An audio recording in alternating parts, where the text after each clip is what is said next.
Pernah ngerasa panik gila nggak sih kalau lihat notifikasi baterai HP udah di angka 10%, padahal baru pagi di-charge? Itu bukan cuma rasa takut biasa, itu adalah tanda betapa bergantungnya peradaban modern kita sama satu hal, energi. Dan di balik energi itu, di balik baterai smartphone, laptop, bahkan mobil listrik Tesla, ada satu kartu sakti dari Indonesia yang bikin pusing kepala seluruh raksasa industri di dunia. Kartu sakti itu namanya nikel. Mungkin lo mikir, apaan sih nikel? Cuma logam biasa kan? Dulu memang iya. Tapi di era mobil listrik alias electric vehicle sekarang, nikel ini bukan lagi logam biasa. Dia adalah emas hitam baru. Nikel adalah komponen krusial, jantung dari baterai lithium-ion yang menggerakkan revolusi transportasi global. Tanpa nikel, mobil listrik gak bakal ada. Sederhana. Nah, disinilah letak kekuatan mengerikan Indonesia. Poin 1. Kenapa Indonesia dijuluki Bank Nikel Dunia?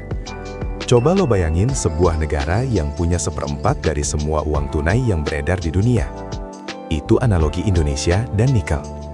Fakta kerasnya gini, Indonesia itu negara dengan cadangan nikel paling gede di seluruh dunia. Angkanya beda-beda tergantung sumber. Tapi rata-rata bilang kita menguasai sekitar 21-25% cadangan nikel global.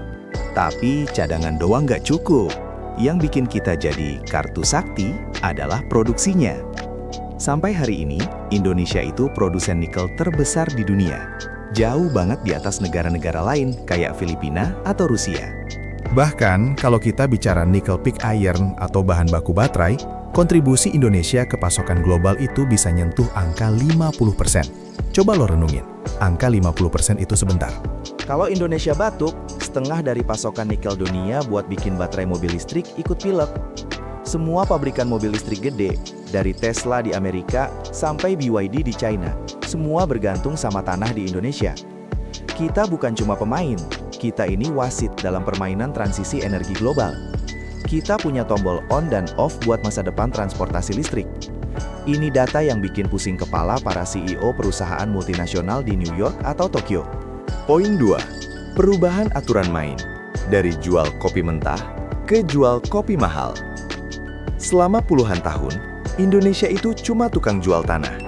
Kita jual nikel dalam bentuk mentah yang cuma kayak kerikil, harganya murah banget. Negara-negara maju kayak Cina, Jepang atau Eropa yang beli, lalu mereka olah, dan mereka jual lagi ke seluruh dunia dengan harga ratusan kali lipat. Ini persis kayak kita punya kebun kopi paling subur, tapi yang kita jual cuma biji kopi mentah. Mereka yang beli, lalu mereka sangrai, mereka giling, mereka packaging cantik, dan mereka jual sebagai kopi premium ke seluruh dunia. Kita dapat Rp1.000, mereka dapat Rp100.000. Nah, pada tahun 2020, Indonesia bilang, cukup. Pemerintah kita resmi mengeluarkan kebijakan larangan ekspor biji nikel mentah. Ini yang disebut hilirisasi atau downstreaming. Ini adalah inti dari senjata ekonomi kita. Ketika larangan ini muncul, reaksi dunia itu campur aduk. Ada yang marah besar, ada yang panik, ada yang sampai bawa masalah ini ke Organisasi Perdagangan Dunia alias WTO, kayak yang dilakukan Uni Eropa. Mereka bilang Indonesia melanggar aturan dagang bebas. Kenapa? Karena kebijakan ini memaksa mereka yang mau nikel harus datang dan bangun pabrik di Indonesia. Mereka dipaksa mengolah kopi mentah itu di warung kopi kita sendiri.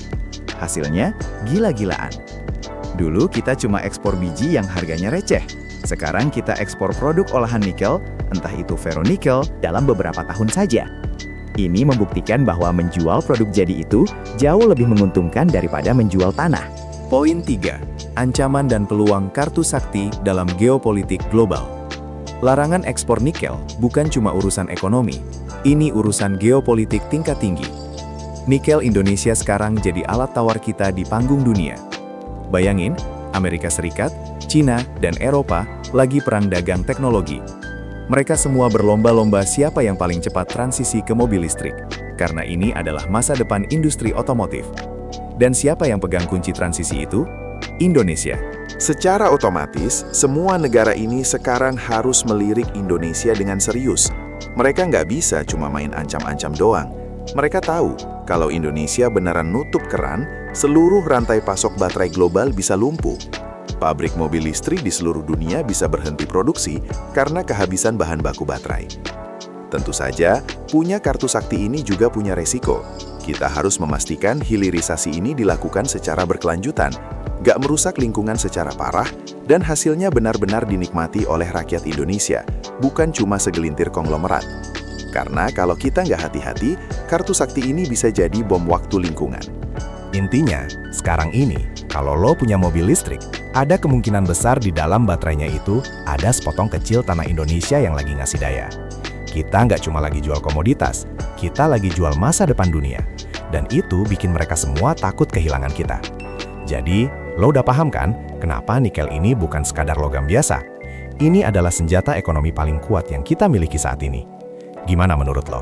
Apakah Indonesia sudah menggunakan kartu sakti ini secara maksimal? Atau kita masih bisa lebih gila lagi dalam menaikkan daya tawar kita? Coba spill opini lo di kolom komentar. Jangan lupa like dan subscribe Fakta First biar lo gak ketinggalan fakta-fakta mind-blowing lainnya. Sampai ketemu di video selanjutnya.